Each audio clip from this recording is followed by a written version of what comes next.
Bonjour tout le monde, quatrième vidéo aujourd'hui qui portera sur la profondeur. Donc la profondeur et aussi un petit peu la perspective parce que ces deux choses-là sont vraiment très reliées. Ça va être coupé en deux vidéos. Donc la première aujourd'hui qui va être vraiment plus sur le 2D, donc un petit peu 3D quand même avec la perspective et plus de 2D avec la profondeur. Et la prochaine vidéo, donc dans 2 semaines, ça va être axé sur la perspective. Donc plus en détail la perspective avec les points de fuite, ce genre de trucs là. Donc on va commencer plutôt simple. Pour le moment, ça va être simplement, comme je vous l'ai dit, de la profondeur. Donc comme vous pouvez le voir là, dans cette vidéo, je fais vraiment des dessins simples. Parce que mon but, c'est pas de vous apprendre dans cette vidéo à dessiner de façon réaliste.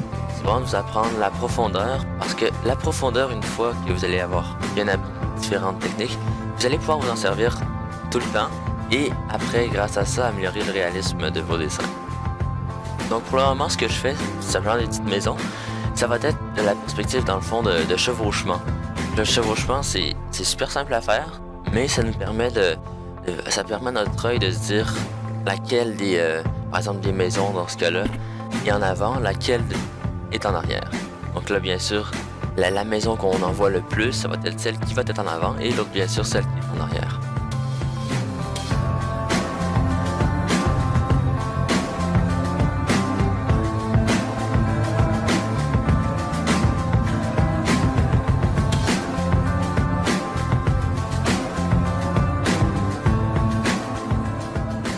Maintenant, c'est deux petites techniques, toujours dans 2D, que je vais vous montrer là. Donc ça va être à la fois, encore une fois, le chevauchement et aussi le rapetissement de vos formes. Donc par exemple, là, je suis en train de faire un arbre et ensuite de ça, je vais dessiner un plus petit arbre. Le plus petit arbre, excusez-moi, va avoir l'air simplement plus loin que celui qui est en plus proche, étant donné que la forme est la même. Je sais pas si vous avez fait le petit arbre vraiment super détaillé, ça ressemble à un buisson, il va pas nécessairement avoir l'air plus loin, puisque justement un buisson c'est plus petit qu'un arbre. Mais si vous faites la même forme, simplement plus petit, souvent elle va avoir l'air d'être plus loin. Une bonne technique par contre à rajouter à ça, c'est justement comme je vous l'ai dit plus tôt, ça va être le chevauchement. Ça permet vraiment le chevauchement de mettre la profondeur, c'est ce qui fait tout dans un dessin en 2D. Donc là on arrive dans le 3D, un petit peu plus de perspective. Je mets un petit contexte, on a un arbre disons détaillé en avant. Maintenant, si vous voulez faire d'autres arbres derrière qui se retrouvent plus loin dans votre image, il va être important de les faire un petit peu plus en hauteur, donc plus proche de votre ligne d'horizon. Ça va mettre de la profondeur dans votre dessin.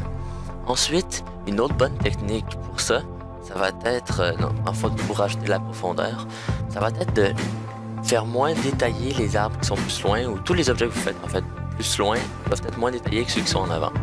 Ça va vous permettre de rajouter de la profondeur et aussi de ne pas surcharger votre dessin. Donc, quand vous faites vraiment, vous essayez de tout faire, toujours tous les petits détails dans les arbres, ça va finir par faire trop. C'est comme dans la vidéo que je vous ai montré, en fait, dans ma dernière vidéo, je montre le feuillage. On faisait pas toutes les petites feuilles, ça serait beaucoup trop long. Et en plus, ça serait même pas beau, ça ferait trop chargé comme dessin. Donc, c'est pareil pour la distance. Donc avec les arbres ou avec n'importe quel objet, on les fait un peu moins détaillés s'ils sont plus loin.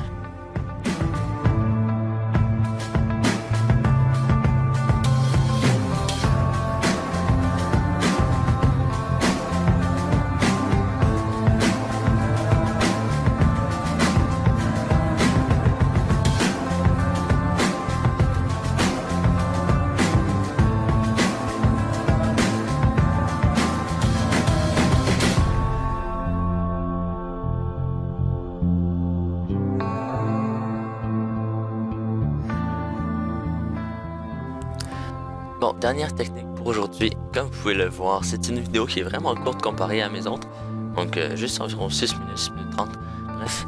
Donc cette technique-là, c'est pas vraiment une technique, je peux vous le dire, mais c'est plus une façon dans le fond de dessiner qu'il faut penser quand on va dessiner. Donc ça va être de simplement jouer avec les teintes. Donc tout ce qui est, tous les objets par exemple qui sont en avant, donc là en fait dans mon dessin ça va être une montagne. Tout ce qui est plus proche va être plus foncé que ce qui est en arrière, la plupart du temps. Donc là, comme vous allez pouvoir le voir, ma montagne en avant va être pas mal foncée, et la montagne en arrière va être plus claire, et celle encore en arrière, le petit morceau de montagne qu'on voit, va être encore plus clair. Donc comme je vous l'ai dit, c'est vraiment des dessins basiques aujourd'hui, c'est juste pour vous montrer la façon pour réussir à faire, à ajouter de la profondeur, de la perspective dans vos dessins, autant dans le 2D que dans le 3D.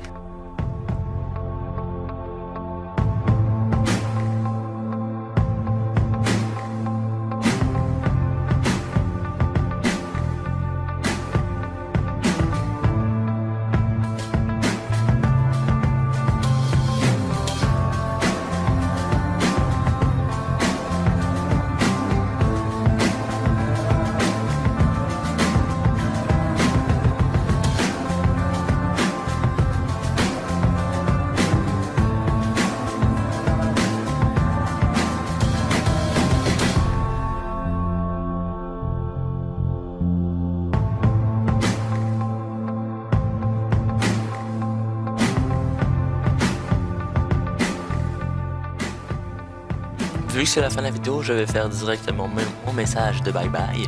Donc merci encore d'avoir écouté la vidéo. J'ai un nouveau micro. J'espère que vous avez apprécié la différence de son. En tout cas, moi je l'apprécie. Donc c'est ça. À la prochaine et pour une prochaine vidéo, peut-être sur la perspective.